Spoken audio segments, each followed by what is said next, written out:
The $50 bill hit me square in the chest before fluttering onto the hardwood floor.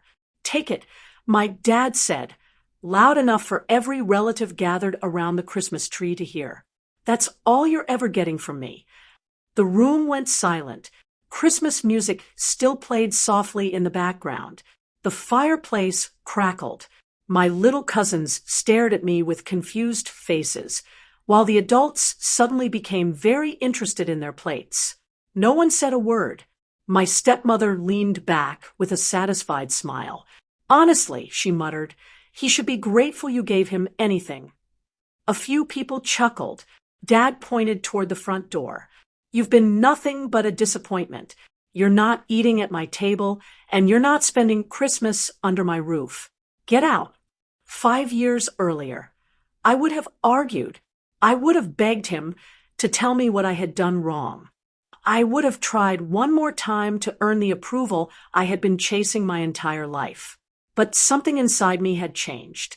I looked down at the crumpled $50 bill lying near my feet. It wasn't about the money.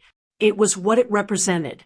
To him, my worth could be measured with a single bill tossed like spare change. I slowly picked it up, smoothed the wrinkles with my fingers, folded it carefully, and slipped it into my wallet. My older brother laughed. "That's it? You're seriously just leaving?" I met his eyes for only a second. "I hope you all have a Merry Christmas." Nothing else.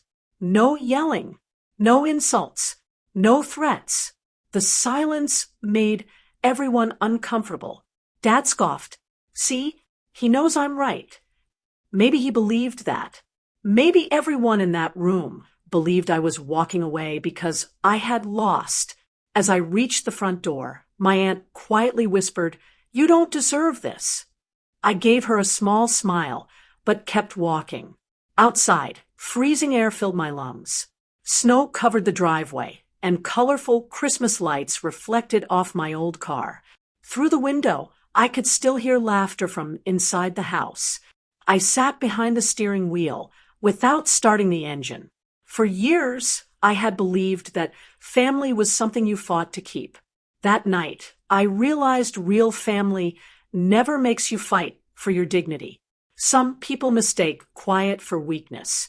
The truth is, silence is often the moment a person decides they'll never allow themselves to be treated that way again. I started the car and drove away without looking back.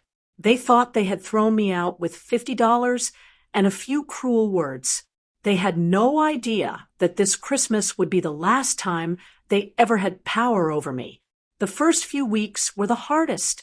I rented a tiny apartment, worked double shifts during the day, and spent every evening learning new business skills online.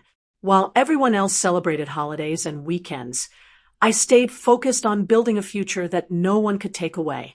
The $50 bill my father had thrown at me stayed inside my wallet. I never spent it. It reminded me that my value would never again be decided by someone else's opinion. Months turned into a year. A small consulting job became a full-time business.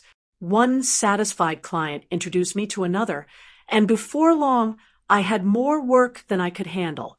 I hired employees, opened a modest office, and slowly built a life filled with peace instead of constant criticism.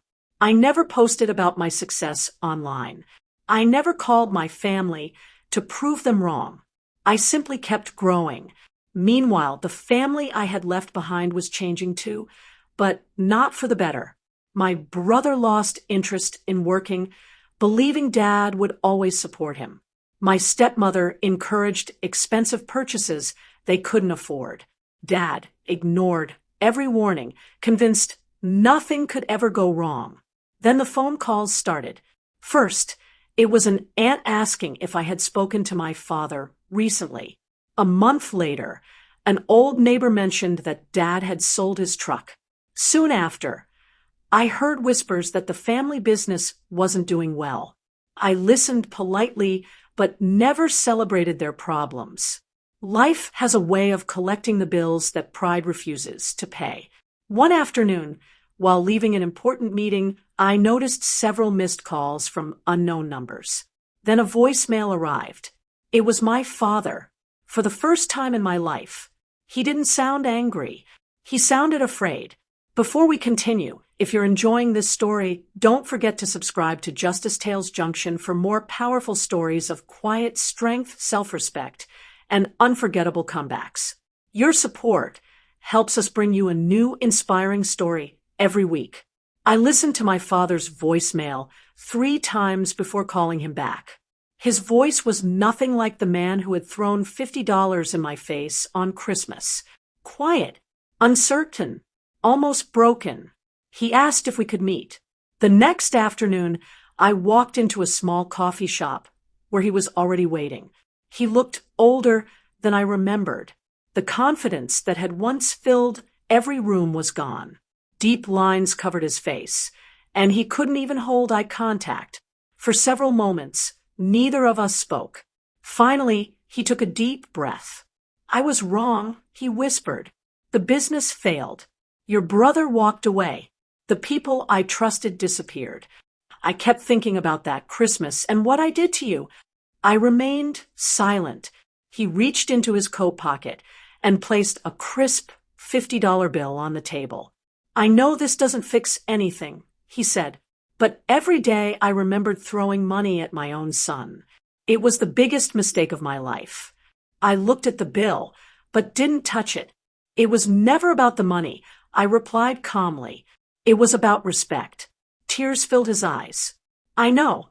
For the first time, he wasn't trying to defend himself. He wasn't making excuses. Life had already forced him to face the consequences of his own choices. "I don't expect you to forgive me," he continued.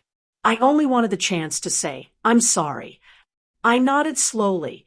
"I've already forgiven you," I said, "not because you earned it, but because I refused to let that pain control my future."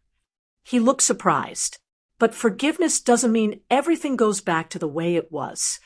I stood, left the $50 bill on the table, and shook his hand. "I hope you find peace, Dad."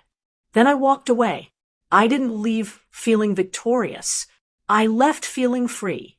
That Christmas, he believed he had thrown me out with $50. In reality, he had pushed me toward the life I was always meant to build. People thought my silence meant I was weak. They never realized I was simply too busy becoming someone their opinions could no longer define. Life has a strange way of revealing the truth. Sometimes the people who underestimate you are the very ones who unknowingly push you toward your greatest growth. The pain of rejection can either become a permanent wound or the foundation of a stronger future. The choice is always yours. I learned that respect cannot be begged for, bought, or forced. It comes naturally when you respect yourself enough to walk away from places that constantly diminish your worth. Silence is not surrender. It is often the beginning of transformation. While others waste energy mocking, judging, or proving themselves, the strongest people quietly build a life that speaks louder than words ever could. Forgiveness doesn't erase the past, but it frees you from carrying its weight forever. You don't have to return to the people who hurt you just because they finally understand your value. Sometimes the greatest victory isn't making someone regret losing you. It's creating a life so peaceful and meaningful that their opinion no longer matters. Remember, the quietest person in the room is often the one building the strongest future.